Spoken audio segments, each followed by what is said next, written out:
감사합니다. 귀한 찬양 은혜 받고 하나님께 영광 돌립니다. 오늘 성경은 우리에게 자녀들아 주 안에서 부모님께 순종하라 이것이 옳으니라 내 아버지와 어머니를 공경하라 이는 내가 잘되고 땅에서 장수하리라. 우리 먼저 동영상 하나를 시청하고 말씀 듣겠습니다.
지금 전화를 드리면 됩니까? 네.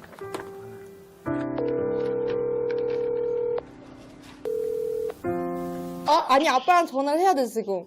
아빠도 왜 바꿔봐봐. 돈 달라고? 돈 달라고야. 김현정님 네, 뭐 하고 있으셨어요? 청소하고 있습니다. 최 회장님 뭐 하고 계셨어요? 뭐야? 내가 엄마 이름 불러주니까 어때? 낯선데? 낯선 느낌인데 좋아. 내가 엄마 이름 불러주니까 어때? 좋아. 본인의 이름을 대신하여 엄마라는 이름으로 하는 건 어땠나요? 힘들었습니다. 엄마는 그냥 괜찮았어. 그러니까는 경호와 기원이 그 아들이 엄마로 사는 것이 당연한 일이고, 그리고 책임감이 느껴지는 일이고, 그리고 뿌듯하고. 엄마는 그냥 늘 내 엄마로 살아와서 오늘은 엄마 이름 한번 불러주고 싶어서. 그냥 엄마 이름보다 나는 그냥 엄마가 좋아. 엄마에게 나는 어떤 딸인가요? 엄마에게 유진이는 엄마를 끔찍하게 생각하는 딸, 엄마로 성장시켜준 딸. 우리 윤범이 자랑스럽고 자랑스러운 아들이에요. 엄마에게 난 어떤 딸인가요? 좋은 딸. 늘 보면 어릴 때부터 엄마를 은근히 챙기는 아들이었다. 엄마에게 자식이란 어떤 존재예요? 고백이 엄마의 존재를 확실하게 해주는, 아빠에게 일할 수 있는 힘을 주는 보물이야. 엄마에게 자식이란 줘도 아깝지 않은. 왜 암호 같은 걸 때 내게 가장 소중히 여기는 보물 뭐 이렇게 질문이 있는 게 있어. 거기에서는 항상 나는 둥이라고 쓰거든. 보물 1호. 엄마에게 자식이란 어떤 존재인가요? 내 인생의 전부. 고마워 엄마. 나도 고맙다.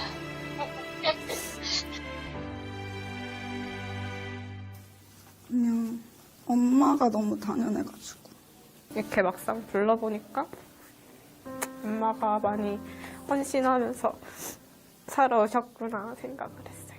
사실 항상 옆에 계셔서 그런 빈자리는 느껴지지 못하지만 만약에 빈자리가 느껴진다면 지금처럼 당당하고 자유롭고 여유롭지 못할 것 같아요. 엄마라는, 아빠라는 그런 버팀목이 있기 때문에.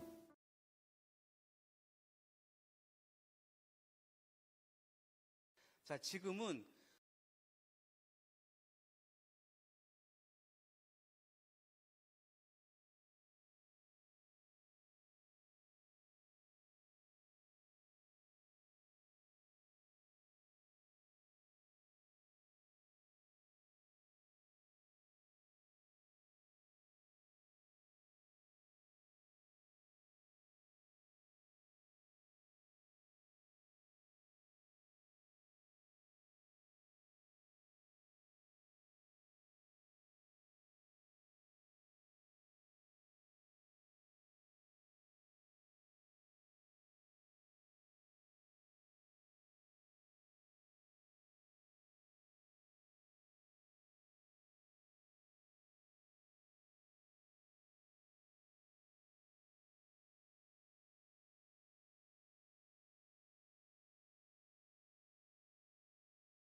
최근에 아이를 안아본 적은 언제입니까?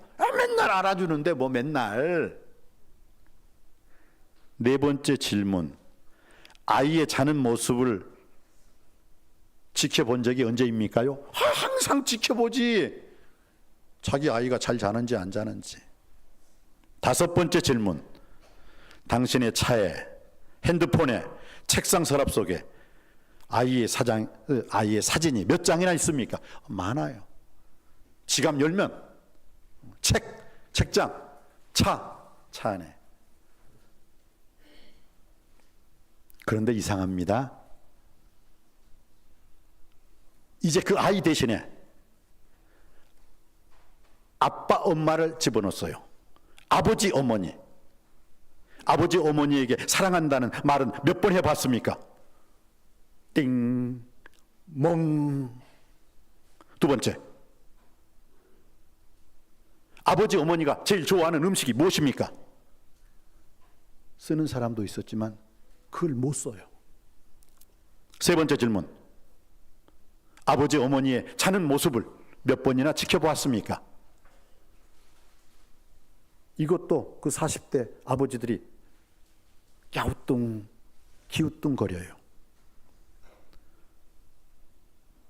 네 번째, 아버지, 어머니의 자는 모습을 몇 번이나 지켜보았습니까? 한 번도 본 적이 없어요. 다섯 번째, 당신의 차에, 핸드폰에, 책상 서랍에 아버지와 어머니 사진이 몇 장이나 있습니까? 자식들 사진은 많아도 부모님 사진이 없어요.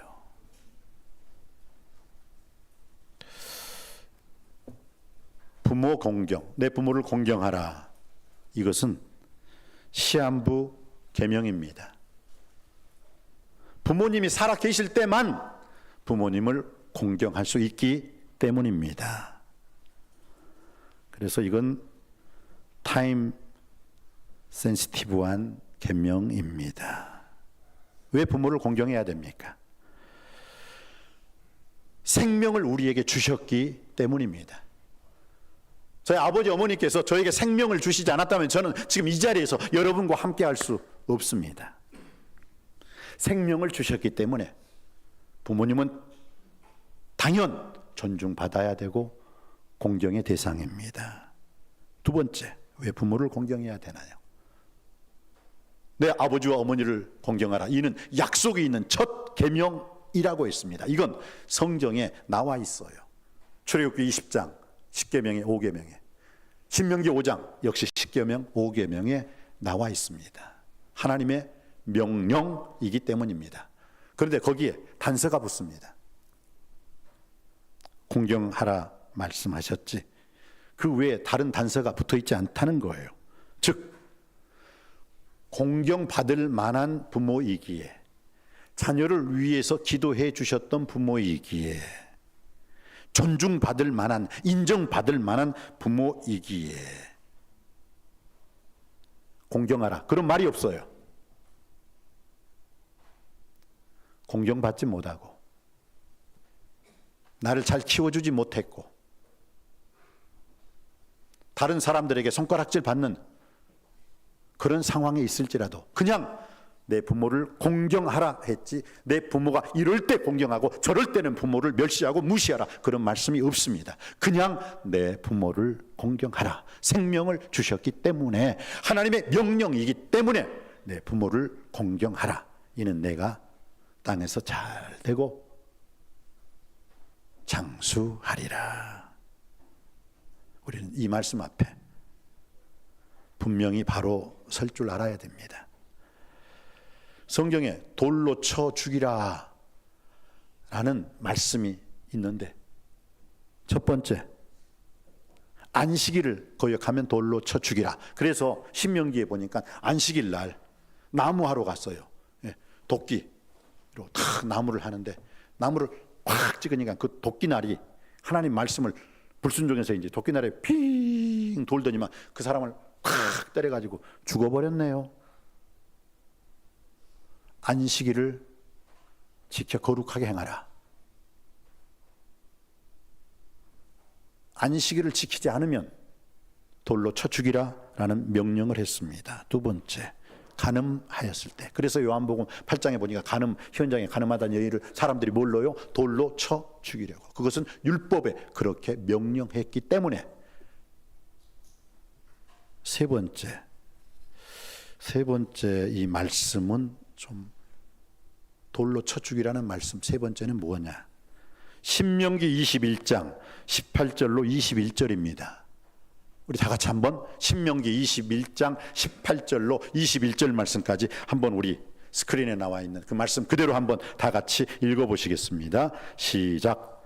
사람에게 완악하고 패역한 아들이 있어 그의 아버지의 말이나 그 어머니의 말을 순종하지 아니하고 부모가 징계하여도 순종하지 아니하거든 그의 부모가 그를 끌고 성문에 이르러 그 성읍 장로들에게 나아가서 그 성읍 장로들에게 말하기를 우리의 이 자식은 완악하고 패역하여 우리의 말을 듣지 아니하고 방탕하며 술에 잠긴 자라 하면 그 성읍의 모든 사람들이 그를 돌로 쳐 죽일지니 이같이 내가 너희 중에서 악을 제하라. 그리하면 온 이스라엘이 듣고 두려워하리라. 여러분, 안식일을 지키지 않으면 돌로 쳐 죽이라. 간음하면 돌로 쳐 죽이라. 그리고 세 번째, 부모를 거역하고 부모를 멸시하고 부모를 무시하고 부모를 공경하지 않는 자식이 있거든 돌로 쳐 죽이라.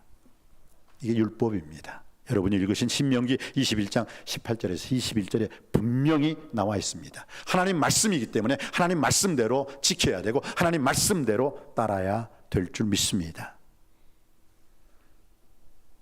그런데 말입니다.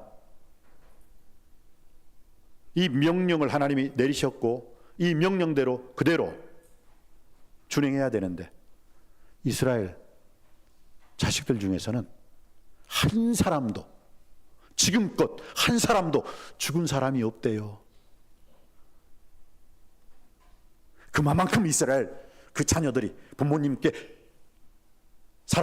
사랑하고 부모님께 순종하고 부모님을 공경했느냐? 아니에요. 제가 이스라엘에서 1년 살아봤잖아요. 못돼 먹은 막대 먹은 자식들이 많다. 너무너무 많아요.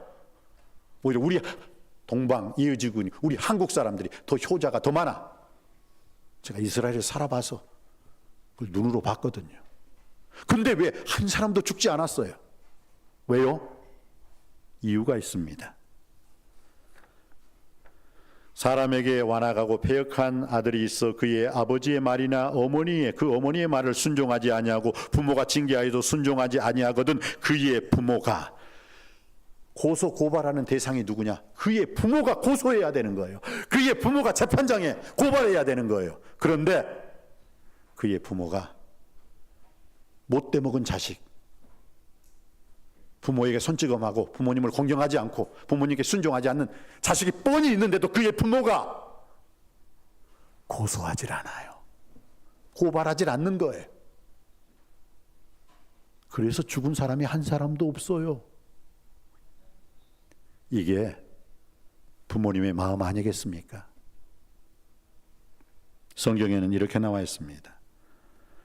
다윗이 왕위에 올려서 다윗 왕가가 전성기 황금기를 누리고 있었을 때 압살롬이라는 그 아들이 쿠데타를 일으킵니다. 저 자리는 내 자리야. 그리고 아버지를 몰아내고 아버지를 죽이고 자기가 왕이 되려고 했습니다. 그래서 예루살렘까지 쳐들어왔어요.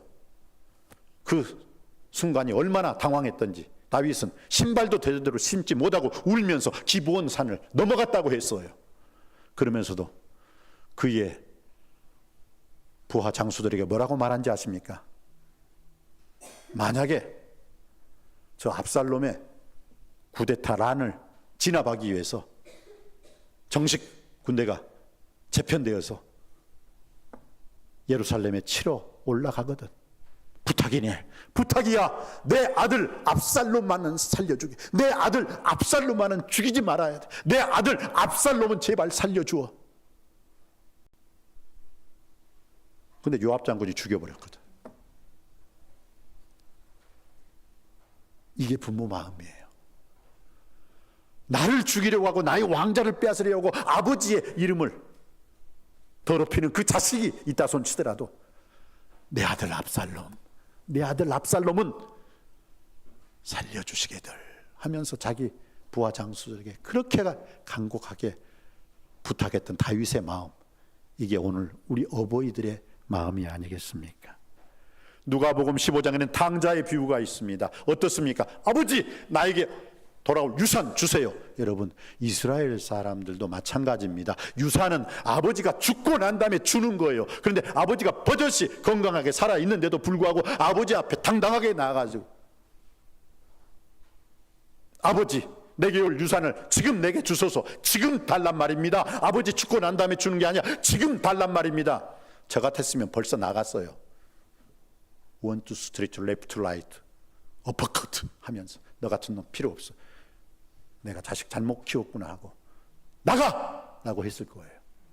근데 그 누가복음 15장에 보세요. 아버지가 주셨잖아요. 못된 놈, 나쁜 놈, 쓸모없는 놈 같은 탕자였지만 주셨죠. 유산을 주었잖아요. 그리고 그 가산을 다 탕진하고 돌아왔는데 어떻게 해요? 이 내 아들은 죽었다가 살았고 잃어버렸다가 내가 얻었도다 하고 그냥 저 동네 끝에서 터벅터벅 오고 있는데 자식이 아버지를 본 게 아니라 그 아버지가 자식 보고 뛰어나가 가지고 껴안아 줬어요. 왜 그런지 아십니까? 아니, 자기 집에서 기다릴 수도 있는데 왜 동네 입구까지 뛰어나갔을까요?